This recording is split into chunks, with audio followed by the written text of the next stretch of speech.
पहुंचता है और आज्ञा चक्र खुल गया, तब वो गिर नहीं फिर गिर नहीं सकता। आज्ञा चक्र और सहस्त्रार्थ जो खुलने वाला रहता है, तब उसे रहता है कुछ समय बाकी है आत्मज्ञान का, ये आभास उस समय होता है। हाँ, और महसूस होने लगता है जैसे जैसे आपकी यात्रा बढ़ती है ना वैसे। लेकिन अपने आप को बस एक कामनाओं से बचाना है। आपको वो मिलेगा जिस लायक आप हो ही नहीं, प्रकृति वो देगी जिसकी योग्यता आप में थी ही नहीं, आप सोच भी नहीं सकते, उतना देने लगेगी। अब आप वो लेते हो कि आप ये लेते हो, वो लिए तो गए। आप मेरी बात समझ रहे हैं? बहुत बढ़िया। हाँ, ये मतलब मैं अपने अनुभव से बता रहा हूँ। एक बार की घटना है, मैं साधना में था। मैं उस समय व्रत रखता था, कमरा ले लिया था, उसमें साधना कर रहा था। अब जो मुझे पैसा देते थे, लगाते थे, तो वो कहीं बाहर चले गए थे। और वो क्योंकि जम्बू जब चले जाओ, आपका अगर प्रीपेड कनेक्शन है तो वहाँ बंद हो जाता है, पोस्टपेड है तो चालू रहता है शायद, हाँ प्रीपेड तो बंद हो जाता है। तो वो उधर तरफ चले गए। अब मेरी स्थिति ये हो गई थी कि मेरे पास खाने के लिए जो मुझे चाहिए था वो नहीं था रूम में। अब मैं 1 दिन 2 दिन शक्कर पी के रहा, लेकिन कितना दिन, चावल भी था, नमक भी था, इंडक्शन भी था। और फिर इसके बाद मैं एक ही कपड़ा पहनता हूँ, तो मेरे शुरुआत में इतने गड्ढे हो जाते थे।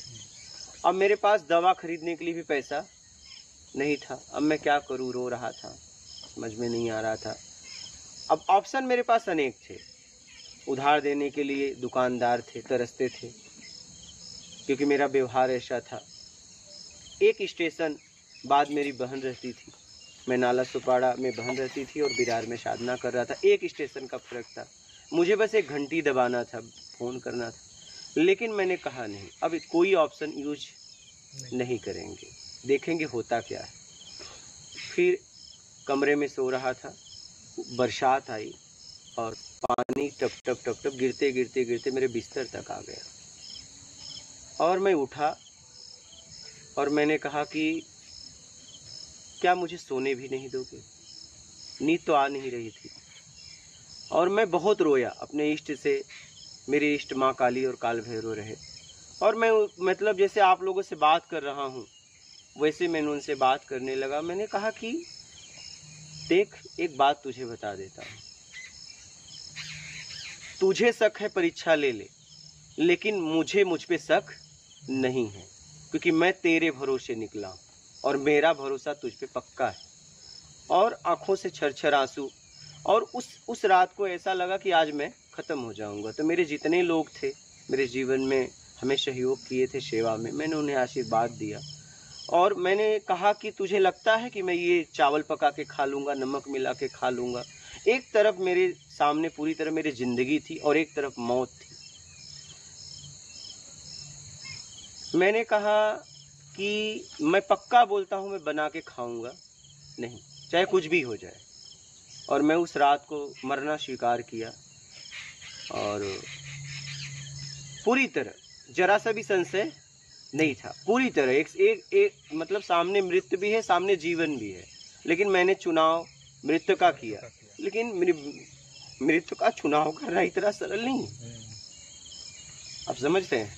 इतना सरल नहीं है जितना सरल, समझ से सरल नहीं है। आवेश में, जज्बात में बहुत सरल लगता है, किसी को बचाने कूद गए मोह में आके।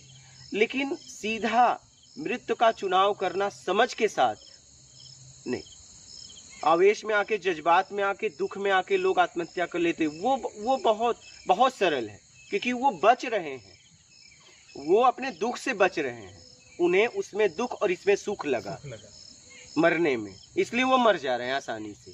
लेकिन समझ के मरना, आपको मरना भी नहीं है, आपके सामने मृत्यु जीवन दोनों है, और समझ के, और आपके पास ऑप्शन भी है कि आप जीना चाहते हो कि आप मरना चाहते हो। उस समय मौत को स्वीकार करना इतना सरल नहीं है। और उस रात मैंने पूरी तरह अपने मृत्यु को स्वीकार किया, पूरी तरह।